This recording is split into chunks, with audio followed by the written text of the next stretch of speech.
Saya akan berbicara dengan satu tema, yaitu mengampuni diri sendiri. Banyak orang tidak memahami bahwa sebenarnya dia belum mampu mengampuni dirinya. Karenanya saya berdoa hari ini Tuhan membukakan buat setiap kita. Yang mau katakan amin. Dan biar kalau Tuhan sudah buka, Tuhan juga yang pulihkan setiap kita. Yesus di dalam doa Bapa kami yang diajarkan untuk kita naikkan berkata seperti ini. Bagian dari doa Bapa kami berkata, dan ampunilah kami akan kesalahan kami, seperti kami juga mengampuni orang yang bersalah kepada kami. Perhatikan, Yesus mengajarkan bahwa pengampunan yang Tuhan berikan kepada kita itu dikaitkan dengan kerelaan kita mengampuni orang yang bersalah kepada kita.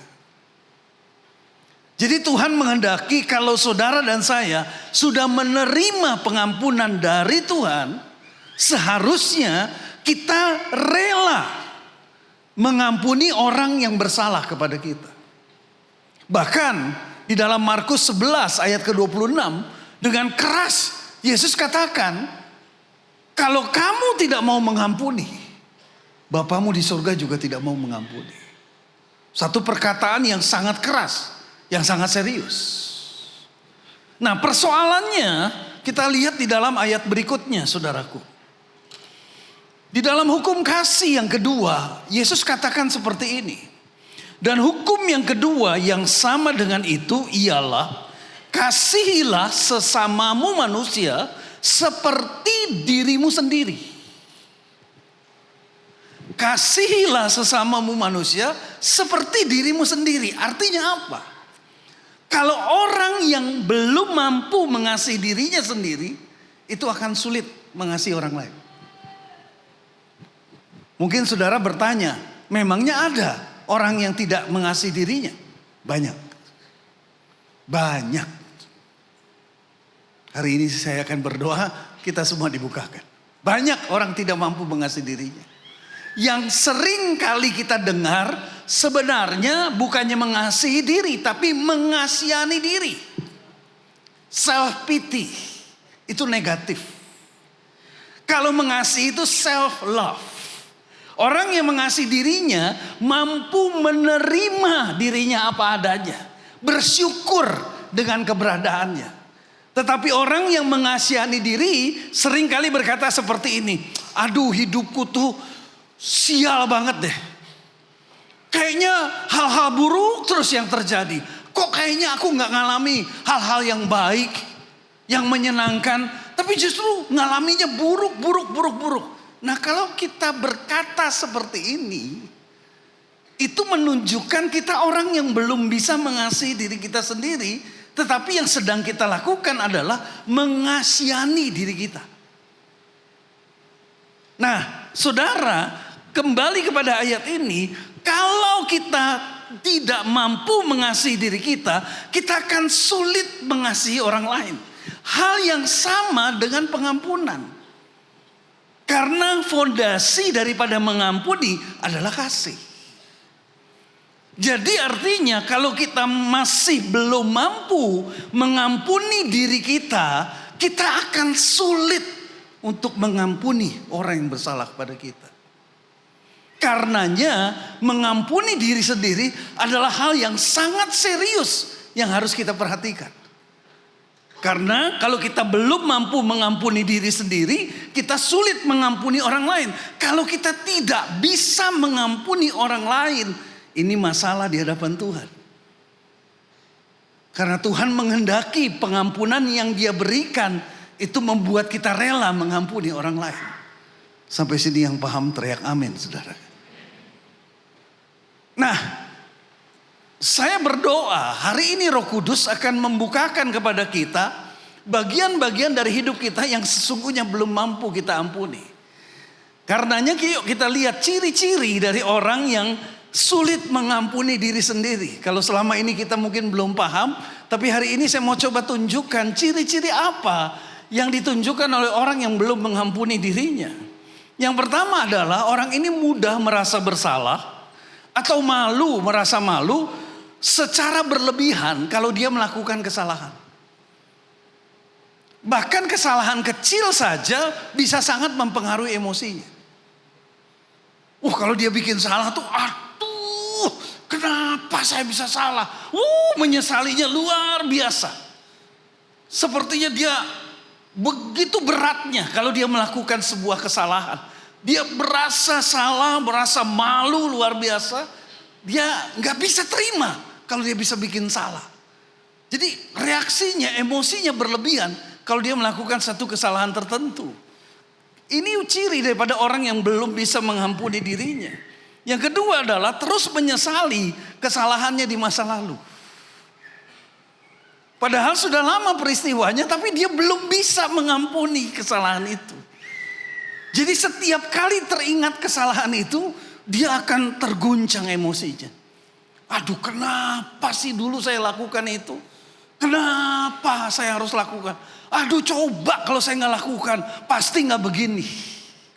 Jadi kesalahan yang sudah cukup lama terus menerus disesali. Ini tanda orang ini belum bisa mengampuni dirinya sendiri.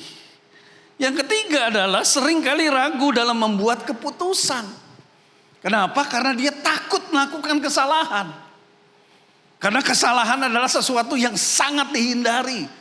Sangat mempengaruhi kehidupannya. Dia sangat merasa terpukul kalau melakukan kesalahan. Karenanya dia takut membuat keputusan.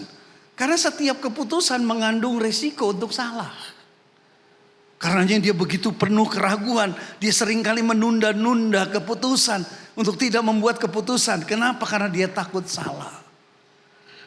Hal lainnya yang menunjukkan kita belum mampu mengampuni diri kita adalah suka membandingkan diri dengan orang lain, tetapi menjelekkan dirinya sendiri. Kalau lihat orang, dia hebat ya, gak kayak saya mah gak bisa, saya mah jelek, saya mah gak mampu, saya ini selalu memandang buruk dirinya. Setiap kali memandang orang lain, dia bisa memuji, dia bisa menghargai, tapi dia tidak bisa memuji dirinya. Dia tidak pernah bisa menghargai dirinya sendiri. Dan yang terakhir adalah sulit memaafkan orang lain. Tadi saya sudah jelaskan. Jadi kalau ada orang yang salah kepada dia sulit untuk memaafkan. Kalaupun dia mau memaafkan, seringkali dengan syarat-syarat. Oke, aku maafkan kamu. Syaratnya 1, 2, 3, kalau perlu sampai 100. Saudara, kalau kita ngampuni dengan syarat, itu tandanya kita tidak ngampuni. Karena pengampunan seharusnya tanpa syarat. Sebagaimana Tuhan kita mengampuni kita tanpa syarat. Setuju katakan amin. Pengampunan yang kita berikan juga seharusnya tanpa syarat. Tapi orang yang sulit mengampuni orang lain, itu seringkali sekalipun dia bilang sudah ngampuni, tapi beberapa hari kemudian kalau dia terpicu, dia ungkit lagi. Dia bahas lagi. Dia marah lagi. Dia emosi lagi. Nanti seminggu kemudian seperti itu. Jadi artinya apa? Dia belum mampu mengampuni. Ini adalah ciri-ciri. Ini adalah tanda-tanda bahwa kita orang yang sesungguhnya belum mampu mengampuni diri kita sendiri. Kenapa? Kenapa kita menjadi pribadi yang sulit mengampuni diri kita sendiri? Sulit menerima diri kita apa adanya. Yang pertama adalah karena dulu kita sering disalahkan. Sering dihukum. Sering dituntut. Kalau bikin kesalahan, dimarahinya panjang, lebar, luas. Berulang-ulang. Diungkit lagi, bahkan dihukum. Bahkan hukumannya kadang terlewat batas. Atau hidup kita penuh dengan tuntutan. Selalu dituntut untuk tampil sempurna. Untuk mengerjakan segala sesuatu tanpa kesalahan. penuh dengan tuntutan. Kalau kita ngalami itu saudaraku, seringkali akibatnya kita jadi orang yang juga seringkali menghukum diri sendiri. Menyalahkan diri sendiri. Menuntut diri sendiri. Saudara, kalau kita orang yang seperti ini, salah satu ciri yang sering ada dalam pikiran kita adalah kita merasa lelah, capek. Kenapa? Karena kita sebenarnya tidak bisa menerima diri kita apa adanya. Kita tuntut diri kita. Kita terus salahkan, kita terus hukum diri kita sendiri. Kedua, mengalami kasih bersyarat. Wow, ini banyak sekali saudara. Penting ini saudara ya. Banyak orang tua itu salah dalam mendidik dan itu terus berulang dari generasi ke generasi. Kalau saudara orang tua yang punya anak atau saudara merencanakan punya anak, saya dorong saudara untuk sungguh-sungguh belajar tentang parenting yang secara alkitabiah. Penting banget kita mendidik anak dengan cara-cara yang benar. Supaya kita tidak menghasilkan generasi yang rusak. Contoh, saya kasih contoh begini. Ada seorang anak masih kecil. Katakan usia 7-8 tahun lagi aktif. Wah, dia main, dia lompat-lompat. Papanya bilang gini, "Nak, jangan lompat-lompat di sini. Di sini banyak barang-barang berharga nih, pecah belah. Nanti pecah, kesenggol pecah." Anaknya nggak dengerin, lompat-lompat terus. Oh, senang, beneran, pak, jatuh, pecah. Papanya marah. Wajar seseorang marah. Tapi perhatikan apa yang dikatakan. Ini yang seringkali terjadi, seringkali kita dengar dan kita anggap biasa, tapi dampaknya buruk. Papanya bilang gini sama anak. "Papa tadi sudah bilang kamu jangan lompat-lompat, tapi kamu tetap lompat dan sekarang pecah. Kamu memang anak yang nakal." Labeling. Anak ini punya kesalahan, yes. Dia salah, dia tidak dengarkan, dia tidak menurut. Dan dia menyebabkan barang pecah. Betul, dia salah. Tapi tolong jangan dikasih label. Kamu anak yang nakal. Kalau itu dikasih label artinya sepanjang hidupnya anak ini nakal. Padahal tidak. Hanya pada saat itu. Paham, katakan amin. Lalu kalimat berikutnya yang lebih menghancurkan seringkali begini. Kamu anak yang nakal, papa gak sayang sama kamu. Wow. Ini yang disebut kasih bersyarat. Di lain waktu kalau anak ini pas berprestasi atau dia mendengarkan, nurut, papanya bilang gini, "Nah, baru begini, ini baru anak papa." Jadi kalau dia baik, dia disayang, dikasihi.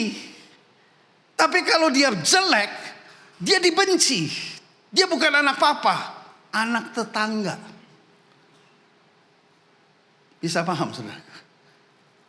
Jadi anak ini bertumbuh dengan satu nilai. Kalau saya baik, saya dikasihi. Kalau saya tidak baik, saya dibenci. Ini yang namanya kasih bersyarat.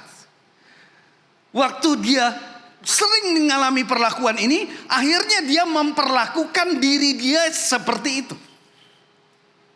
Kalau dia bikin salah, dia benci sama dirinya.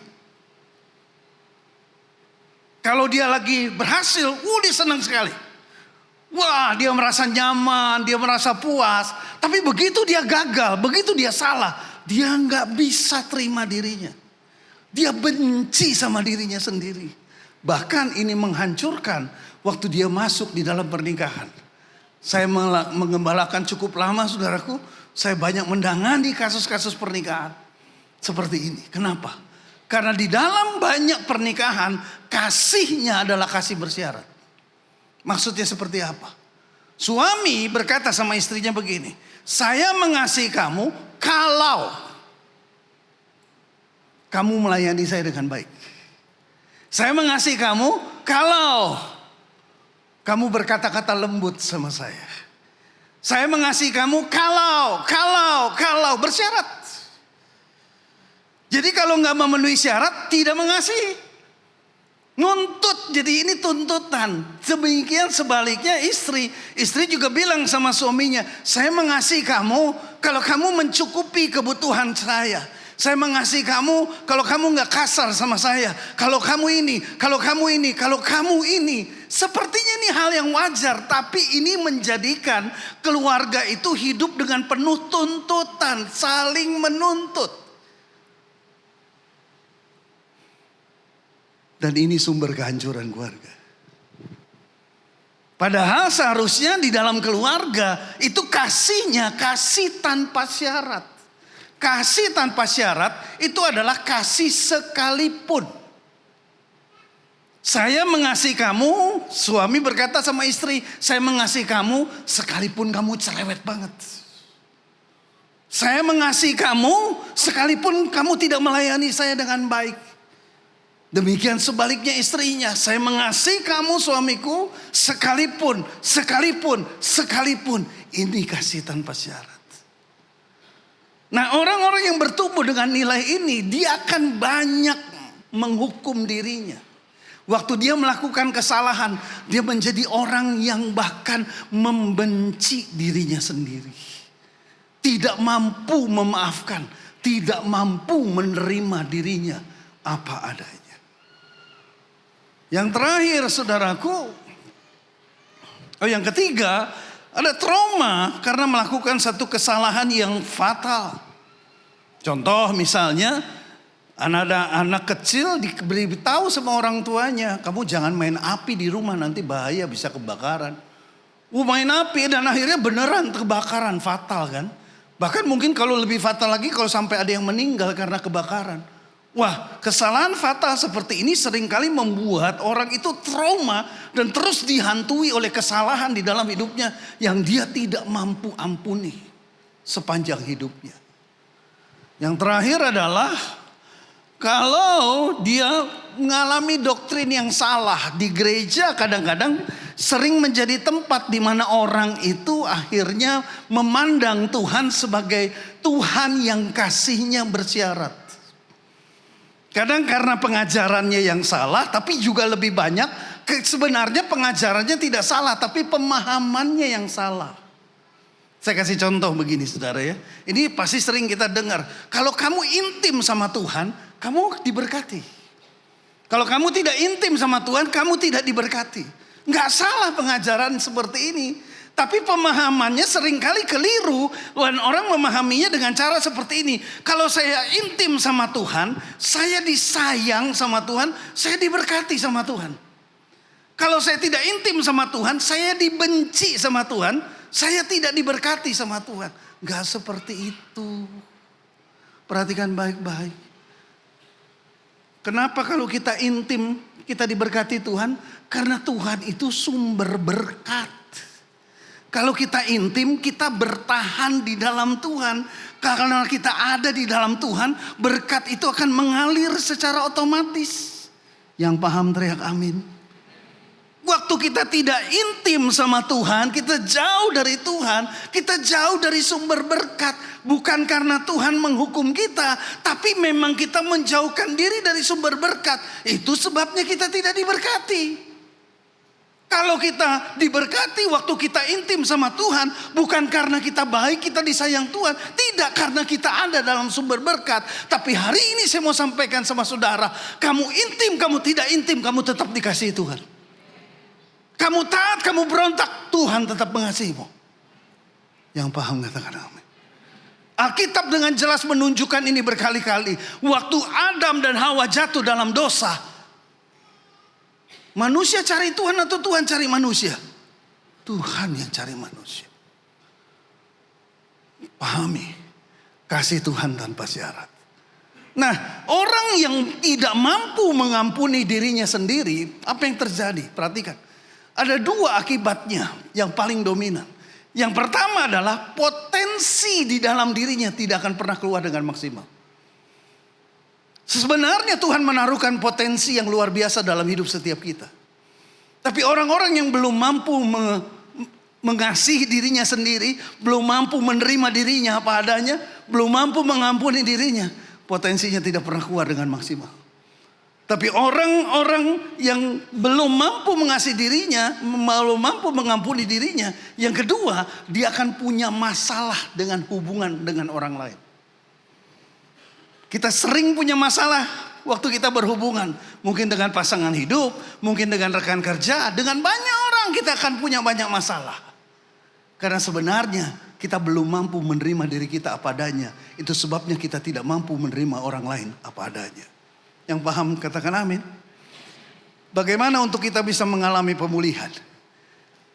Ini langkahnya. Dan saya berdoa saudara juga akan mengalami jamahan Tuhan. Waktu saudara mengikuti ibadah Jumat Agung dan ibadah Paskah. Yesus sudah mengampuni kita. Wih, gak ada yang bilang amin ya. Yesus sudah menebus dosa kita. Katakan sama-sama begini, Yesus sudah menebus dosa saya. Sudah makan? Bisa lebih keras? 2, 3. Amin.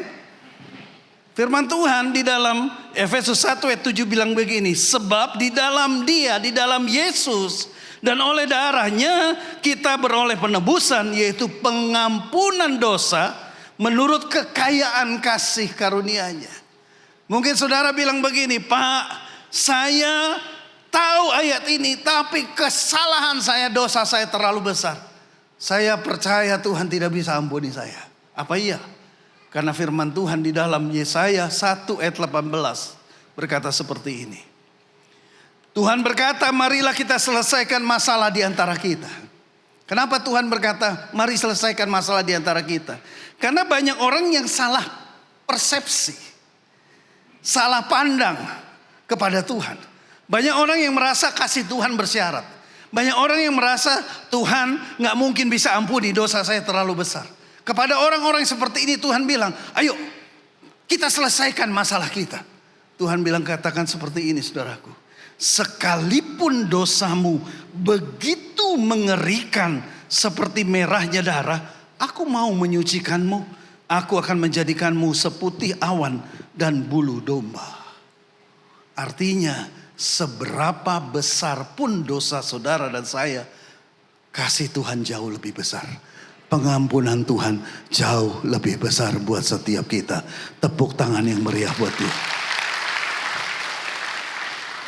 Yang kedua, bagaimana untuk kita bisa mengalami pemulihan?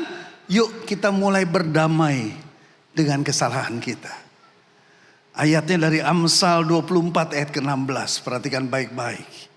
Meskipun orang benar jatuh berkali-kali, dia akan selalu bangkit kembali. Tetapi orang jahat akan gugur saat ditimpa malapetaka. Saya mau tanya saudara, siapa di sini orang benar? Angkat tanganmu tinggi-tinggi. Orang benar angkat tanganmu tinggi-tinggi. Wow, dikit sekali. Ya, sebagian besar kalau bukan orang benar ada apa? Pilihannya di sini cuma 2, orang benar, orang jahat. Yang merasa dirinya orang jahat, angkat tanganmu tinggi-tinggi. Oh, ada 2 yang angkat tangan ya. Haleluya. Yang lain sebagian besar orang apa? Netral, Pak. Saudara yang gak angkat tangan, saudara pasti rendah hati. Betul ya? Kayaknya saya bukan orang benar, Pak. Tapi saya bukan orang jahat juga sih. Tapi rendah hati itu nyaris-nyaris rendah diri. Saudara, benar, sebenarnya tidak ada seorang manusia pun baik kecuali Tuhan saja. Yesus bilang gitu. Berarti di antara kita sebenarnya gak ada orang benar.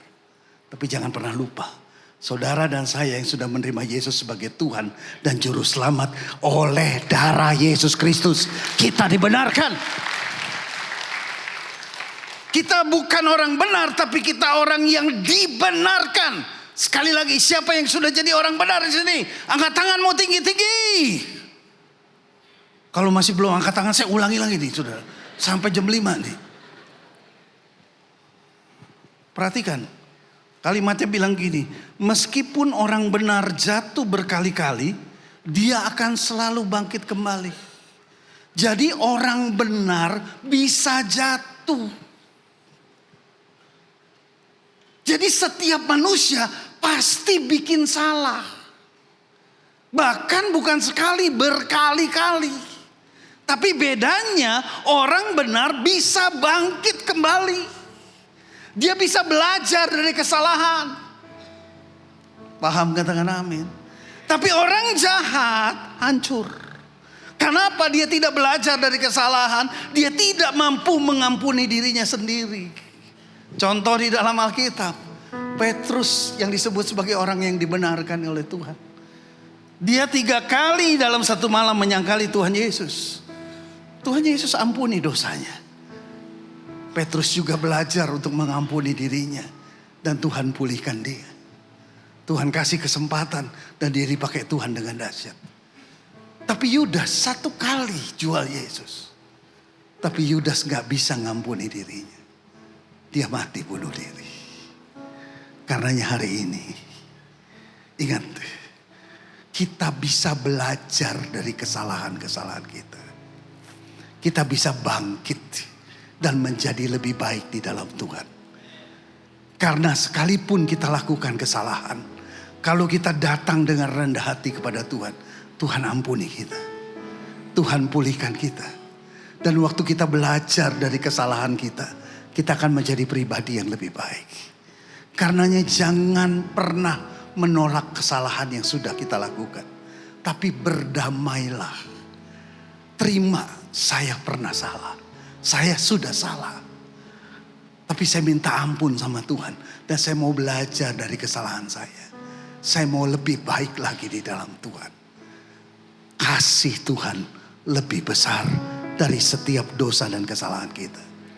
Waktu kita datang dengan kerendahan hati, Tuhan ampuni dan Tuhan beri kesempatan untuk kita bangkit dan lebih baik lagi di dalam Tuhan.